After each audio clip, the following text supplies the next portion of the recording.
Hello everyone, ನಮಸ್ತೆ. Welcome to the Arshi curry home. ಇವತ್ತಿನ recipe ಬಂದುಬಿಟ್ಟು ಪೈನಾಪಲ್ ಕೇಸರಿ ಬಾತ್. ಎಲ್ಲರೂ ಕೂಡ ಈಸಿಯಾಗಿ ಮಾಡ್ಬೋದು ಇದನ್ನು. ಇದಕ್ಕೆ ಬೇಕಾಗಿರೋದು 3/4 ಕಪ್ಪಷ್ಟು ರವೆ ತಗೊಂಡಿದ್ದೀನಿ, 1 ಕಪ್ ಸಕ್ಕರೆ ತೊಗೊಂಡಿದ್ದೀನಿ, ತುಪ್ಪ, ಏಲಕ್ಕಿ ಮತ್ತು ಸಣ್ಣದಾಗಿ ಹೆಚ್ಚಿಡ್ಕೊಂಡಿರೋ ಪೈನಾಪಲ್ಲು, ದ್ರಾಕ್ಷಿ, ಗೋಡಂಬಿ, 2 ಕಪ್ ನೀರು. ಯಾವ ಕಪ್ಪಲ್ಲಿ ರವೆ ತೊಗೊಂಡಿರ್ತೀರೋ ಅದೇ ಕಪ್ಪಲ್ಲಿ 2 ಕಪ್ ನೀರು ತೊಗೋಬೇಕು. ಫಸ್ಟು ಒಂದು ದಪ್ಪ ತಳ ಪಾತ್ರೆನ ಸ್ಟವ್ ಮೇಲಿಟ್ಟು ಸ್ವಲ್ಪ ಬಿಸಿ ಮಾಡ್ಕೋಬೇಕು.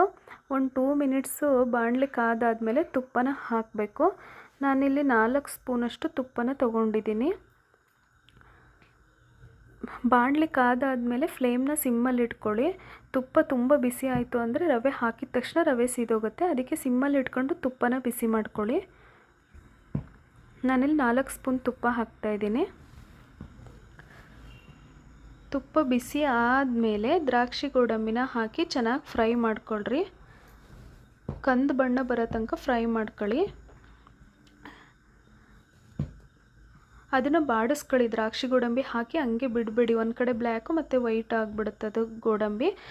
ಸ್ವಲ್ಪ ಸ್ಟಿರ್ ಮಾಡ್ಕೊತ ಇರಿ, ಆವಾಗ ಈಕ್ವಲಾಗಿ ಬೂದು ಬಣ್ಣ ಬರುತ್ತೆ.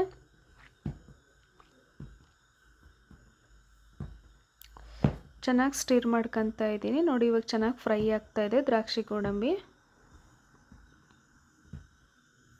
ಬಿಟ್ಟು ಸ್ಟಿರ್ ಮಾಡಿ ಅಷ್ಟೇ. ಇವಾಗ 1 ಕಪ್ ರವೆನ ಹಾಕಿ ಫ್ರೈ ಮಾಡ್ಕೊಳ್ಳಿ.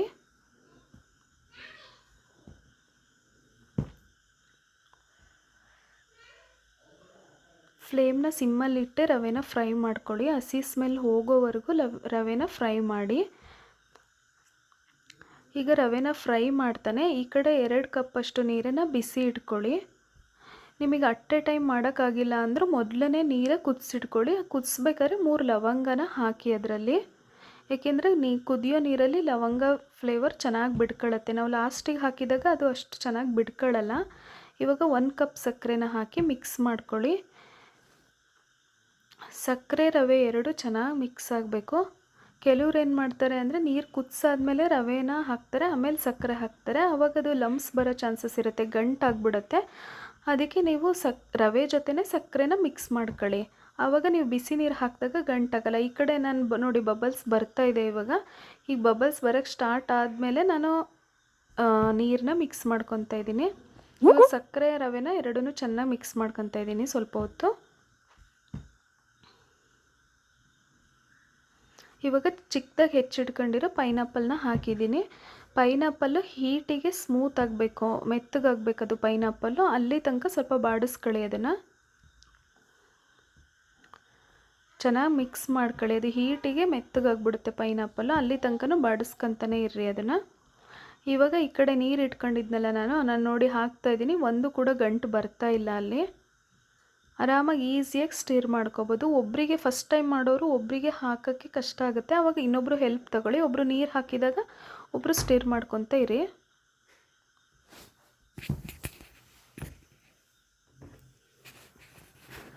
ನೋಡಿ ಇವಾಗ ನೀರು ಹಾಕಿದ್ಮೇಲೆ ಕಂಟಿನ್ಯೂಸ್ ಆಗಿ ಸ್ಟಿರ್ ಮಾಡ್ಕೊತ ಇರಿ. ಚೆನ್ನಾಗಿ ಬಾಡಿಸ್ಕೋಬೇಕು. ಅದನ್ನ ತಿರುಗಿಸ್ತಾ ಇರಬೇಕು. ಅದನ್ನು ಸೌಟ್ ತಿರುಗಿಸ್ತಾ ಇರಬೇಕು.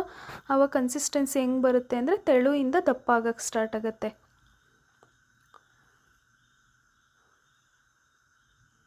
ನಾನಿಲ್ಲಿ ಅರೌಂಡ್ ಒಂದು 2.5 ಮಿನಿಟ್ಸ್ ಏನೋ ಅದನ್ನು ಸ್ಟಿರ್ ಮಾಡ್ತಾನೆ ಇದ್ದೆ.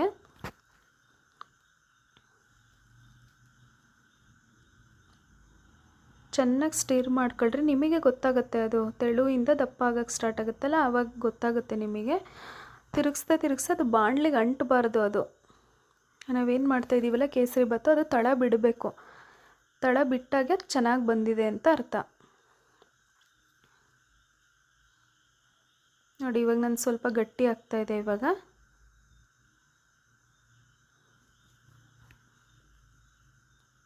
ಈ ಥರ ಕುದೀತಾ ಇರುತ್ತಲ್ಲ, ಅವಾಗವಾಗ ಸ್ಟಿರ್ ಮಾಡ್ಕೊತ ಇರಿ ಅಷ್ಟೆ. ಇವಾಗ ನೋಡಿ ಅದು ನಾನು ಸ್ಟಿರ್ ಮಾಡ್ಬೇಕಾರೆ ಅಷ್ಟು ಚೆನ್ನಾಗಿ ತಳ ಬಿಡ್ತಾ ಇದೆ ಅದು ಕೇಸರಿ ಬಾತ್.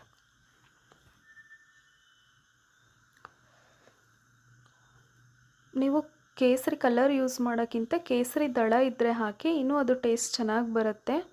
ಕಾಶ್ಮೀರ್ ಕೇಸರಿ ಬರುತ್ತಲ್ಲ ಅದನ್ನು ಹಾಕಿ. ಕೇಸರಿ ದಳನ ನನ್ನ ಹತ್ರ ಇರಲಿಲ್ಲ, ಅದಕ್ಕೆ ನಾನು ಹಾಕಿಲ್ಲ. ಇವಾಗ ಲಾಸ್ಟಿಗೆ ಏಲಕ್ಕಿ ಪೌಡ್ರನ್ನ ಹಾಕ್ಕೊಂಡು ಚೆನ್ನಾಗಿ ಮಿಕ್ಸ್ ಮಾಡ್ಕೊಳ್ರಿ. ನೋಡಿ ತಳ ಬಿಡ್ತಾ ಇದೆ ಅದು. ಕೇಸರಿ ಬಾತಿಗೆ ನೀವು ತುಪ್ಪ ಎಷ್ಟು ಜಾಸ್ತಿ ಯೂಸ್ ಮಾಡ್ತೀರೋ ಅಷ್ಟು ಚೆನ್ನಾಗಿ ಬರುತ್ತದು.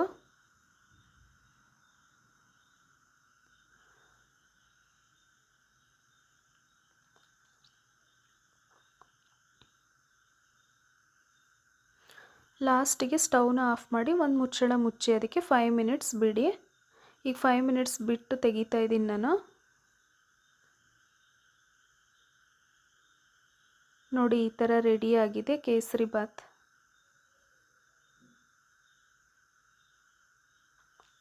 ಪಕ್ಕಾ ನಾಟಿ ಸ್ಟೈಲ್ ಕೇಸರಿ ಬಾತ್. ಈ ವಿಡಿಯೋ ನಿಮಗೆ ಇಷ್ಟ ಆಗಿದರೆ ಪ್ಲೀಸ್ ಸಬ್ಸ್ಕ್ರೈಬ್ ಮಾಡಿ, ಲೈಕ್ ಮಾಡಿ, ಶೇರ್ ಮಾಡಿ. ಇದು ನನ್ನ ಫಸ್ಟ್ ವಿಡಿಯೋ.